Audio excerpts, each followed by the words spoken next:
Indian medical professional association का राष्ट्रीय अधिवेशन आज हो रहा है। उसी तरीके से राष्ट्रीय स्तर के अधिवेशन, इस तरह के राष्ट्रीय अधिवेशन, ऐसे राष्ट्रीय अधिवेशन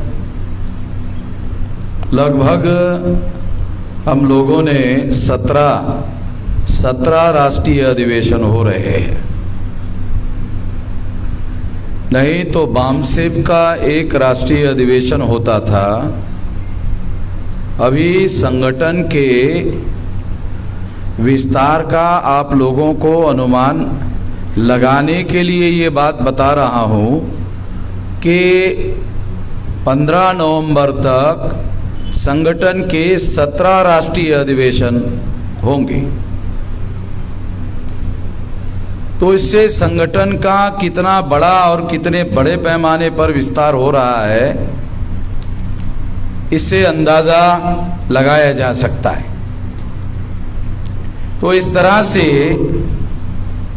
हमारे संगठन की शक्ति बहुत तेजी से बढ़ रही है और 10 साल में हमारे इस तरह से एक साल में 100 राष्ट्रीय अधिवेशन होंगे।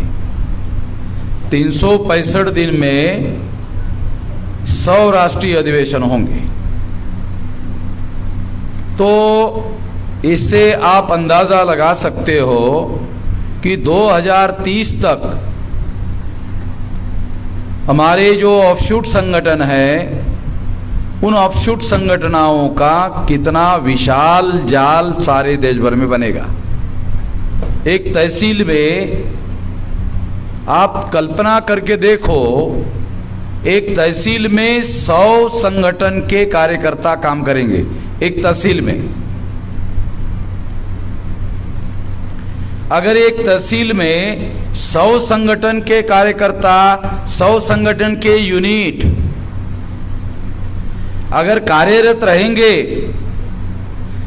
तो कितनी बड़ी ऊर्जा और कितना बड़ा संगठन विस्तारित होगा, कितनी बड़ी शक्ति होगी, कितनी बड़ी संगठित शक्ति होगी,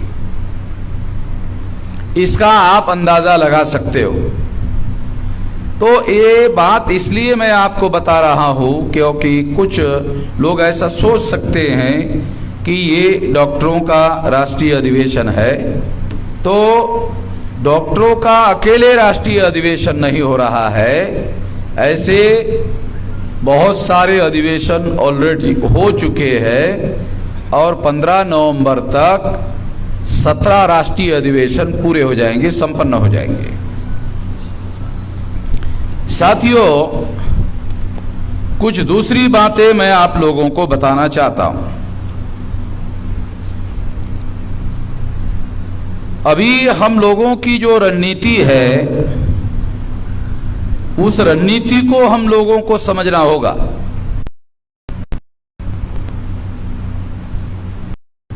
हमने पिछले कई सालों को लगाकर, मैं खुद ही उम्र की 18 साल 3-4 महीने का रहा होगा, तब से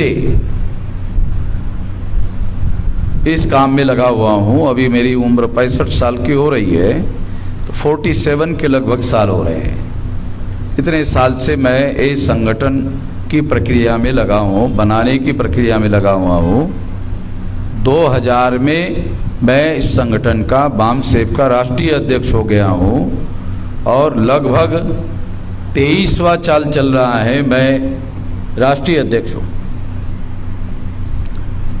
तो इस 23वें साल में ये संगठन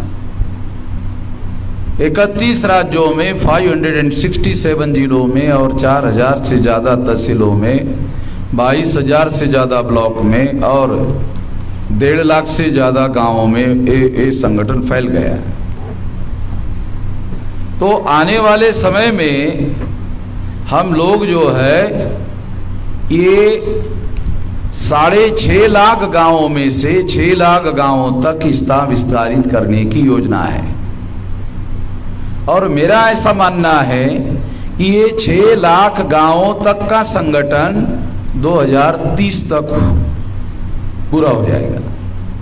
2030 तक 6 लाख गांवों में हमारा संगठन फैल जाएगा और तमाम और संगठन भी गांवों में, मजदूरों का संगठन, किसानों का संगठन, तो ये भी बड़े पैमाने पर फैल जाएगा। आजकल गांव के अंदर भी कुछ कर्मचारी भी मिलते हैं, तो गांव के अंदर भी हमारा बामसेफ का नेटवर्क जो है फैलेगा। हमारी ये भी योजना है कि 3.5 लाख ग्राम पंचायत है, 6.5 लाख गांव है।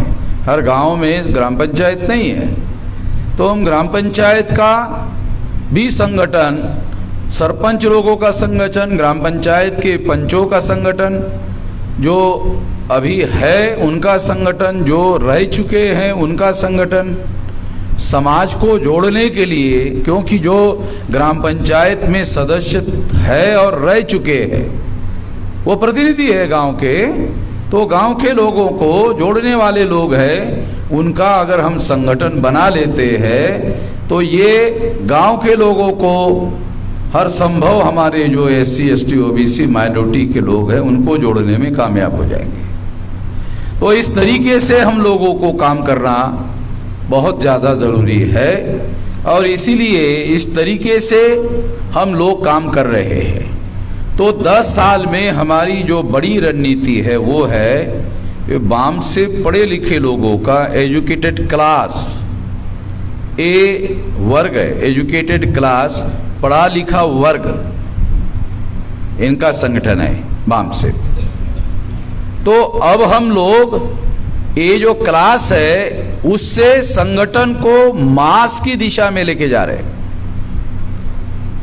अभी हम जो संगठन है, ये रणनीति में जो बहुत बड़ा बदलाव आया हुआ है, उस बदलाव को समझो, उस बदलाव को समझने की जरूरत है। उस बदलाव को समझने के लिए बता रहा हूं कि हम अभी क्लास से मास के तरफ जा रहे हैं और मास के द्वारा विशाल राष्ट्रीय आंदोलन किया जाएगा, बहुत बड़ा विशाल राष्ट्रीय आंदोलन किया जाएगा। और इस आंदोलन के पीछे सोच है, एक सिद्धांत है, वो सिद्धांत है power is a product of successful struggle. Power is a product of successful struggle,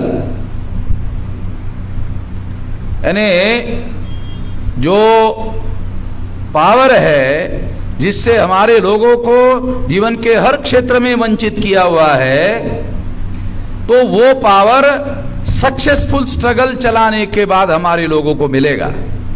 और 2030 तक सेंट्रल में कोई भी गवर्नमेंट हमारे सपोर्ट के बगैर नहीं बनेगी। हम इस पर काम कर रहे हैं, इस रणनीति पर काम कर रहे हैं और इससे जो बाबा साहब आम्बेडकर कहा करते थे कि शासन करती जमात बनना हमारा लक्ष्य है, हमारा मकसद है, हमारा उद्देश्य है। जो आज़ादी का आंदोलन चलाया गया और आज़ादी का आंदोलन चलाने के बाद आज़ादी के आंदोलन पर ब्राह्मणों ने कब्जा किया और ब्राह्मणों ने आज़ादी के आंदोलन पर कब्जा करने की वजह से ब्राह्मणों ने इस थ्योरी पर काम किया, हिंदू मुसलमान के थ्योरी पर काम किया, हिंदू मुसलमान के सिद्धांत पर, हिंदू मुसलमान के थ्योरी पर काम करने की वजह से ब्राह्मणों का आज़ादी के आंदोलन पर कब्जा हो गया और इसकी वजह से ब्राह्मणों का आजाद भारत पर कब्जा हो जाएगा। इस डर की वजह से 14 अगस्त 47 को पाकिस्तान बना और ब्राह्मणों ने भारत पर कब्जा करने के लिए भारत के टुकड़े करने की योजना को मान्यता दी। ये सारे डॉक्यूमेंट्री एविडेंस है। और कब्जा करने के बाद में उस कब्जे को परमानेंट बनाने के लिए मुसलमान पाकिस्तान में जाने के बाद भी हिंदू मुसलमान का सिद्धांत चालू ही रखा, ताकि शेड्यूल कास्ट के लोगों को जो संवैधानिक अधिकार शेड्यूल कास्ट के नाम पर मिले हुए हैं, शेड्यूल ट्राइब के लोगों को शेड्यूल ट्राइब के नाम पर जो अधिकार मिले हुए हैं, ओबीसी को ओबीसी के नाम पर जो अधिकार मिले हुए हैं, तो इनकी संख्या 74.5% हो जाती है।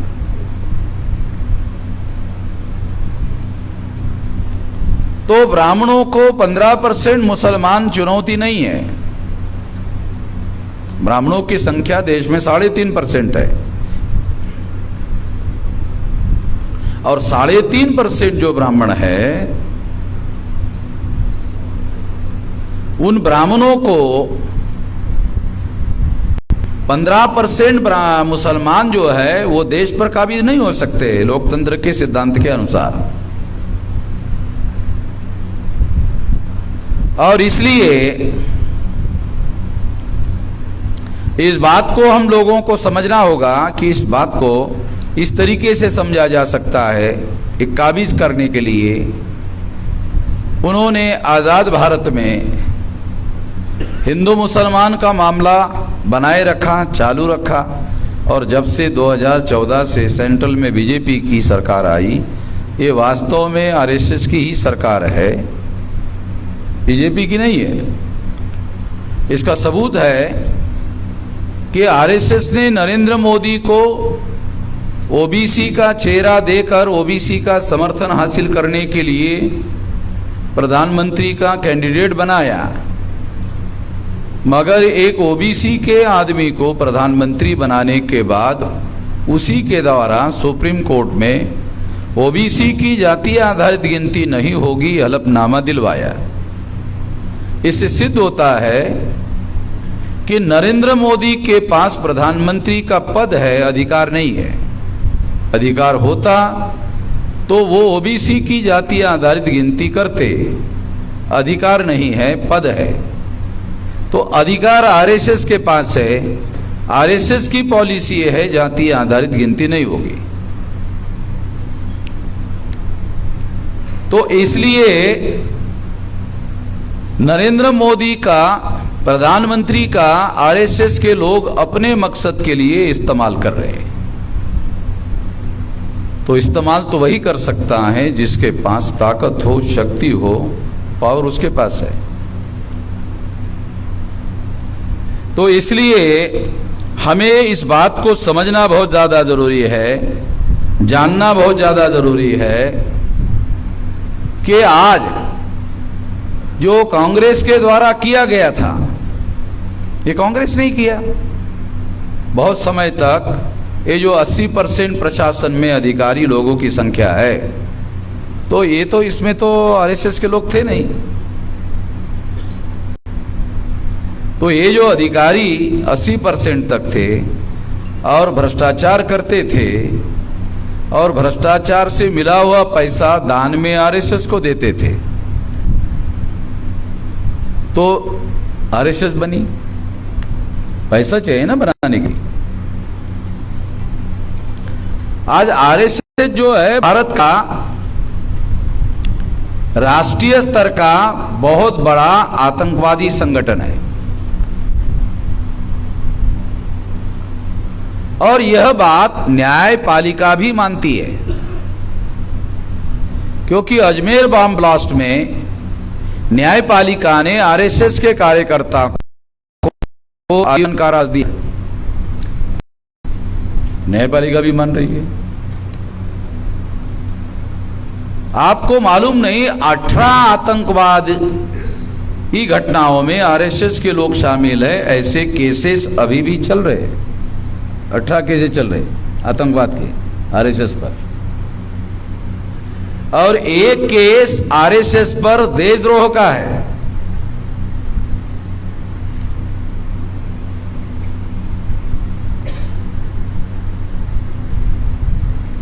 तो जब तक सरकार है तब तक ये लोग डिले करते रहते हैं, कोर्ट में केसेस को डिले करते रहते हैं, ये करते रहते हैं। यानी पुलिस के लोग मान लो हाजिर नहीं हुए तो तारीख पर तारीख होती रहती है, डिले होते रहता है। तो आरएसएस राष्ट्रीय स्तर का आतंकवादी संगठन है, इसीलिए ये लोग बयानबाजी करते रहते हैं। और आरएसएस राष्ट्रवादी संगठन है। हिंदू मुसलमान के थेरी ने 14 अगस्त 47 को भारत का विभाजन करवाया। उसी थेरी को आज के तारीख में सबसे ज़्यादा उछाला गया है। हिंदू मुसलमान की थेरी आज के तारीख में सबसे ज़्यादा उछाली जा रही है, जिस थेरी ने 14 अगस्त 47 को भारत का विभाजन कराया।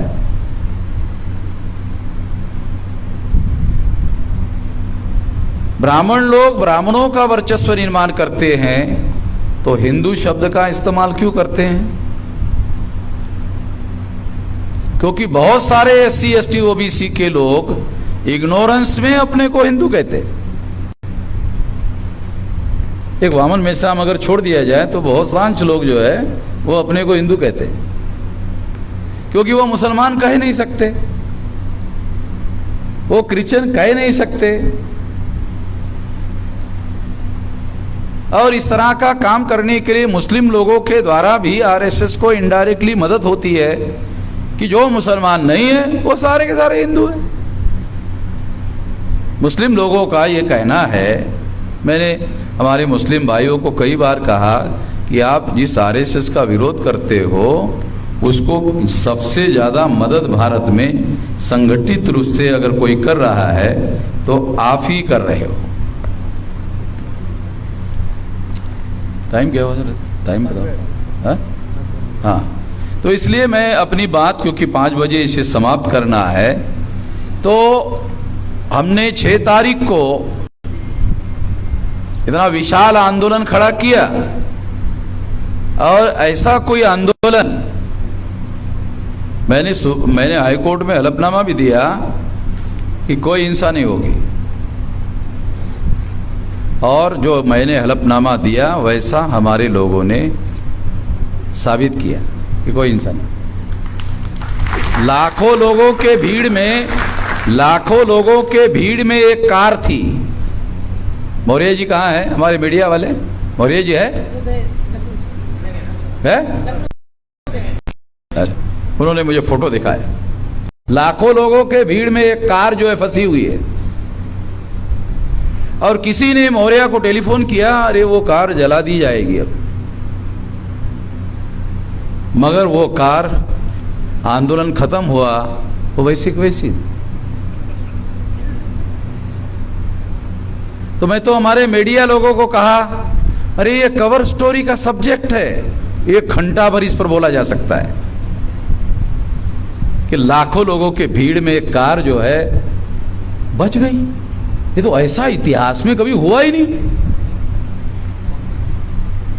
ये प्रमाणित करता है, सिद्ध करता है कि हम कानून और संविधान के दायरे में रहकर काम करेंगे। ऐसा जो मैंने हलफनामा हमारे लोगों के समर्थन से, भरोसे पर दिया था, वो भरोसा 200% सही है। हमने हाई कोर्ट में जो लिख कर दिया वो सही साबित हुआ, हमने सही साबित किया। और आरएसएस का जो वकील था उसने जो झूठी इंफॉर्मेशन हाई कोर्ट के जज को दी, हिंसा होगी, ये होगा, ऐसा होगा, सारा झूठ साबित हो गया। उन्होंने जो जुडिशरी को गुमराह किया वो झूठ साबित हो गया। अभी मैं जजेस को लेटर भी लिखने वाला हूं कि वो झूठ साबित हो गया, और हमने जो कहा हलफनामा वो सच साबित किया, और जो हमने लिख कर दिया उसको आपने नहीं माना, जो उन्होंने झूठ कहा उसको आपने माना।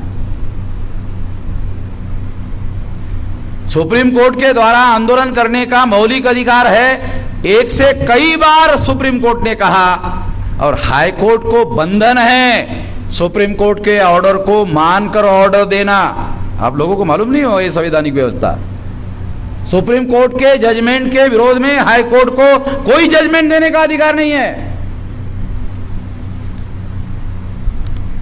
हमारे लोगों को पता नहीं है, इसलिए मैंने नहीं माना।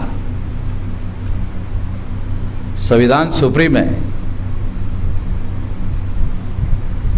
और इस तरह से साथियों, हमने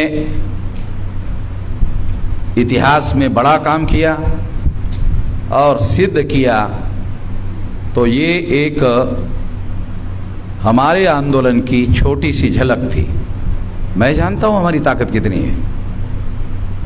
तो इसलिए हम 4 चरणों में हमारा आंदोलन घोषित किया है।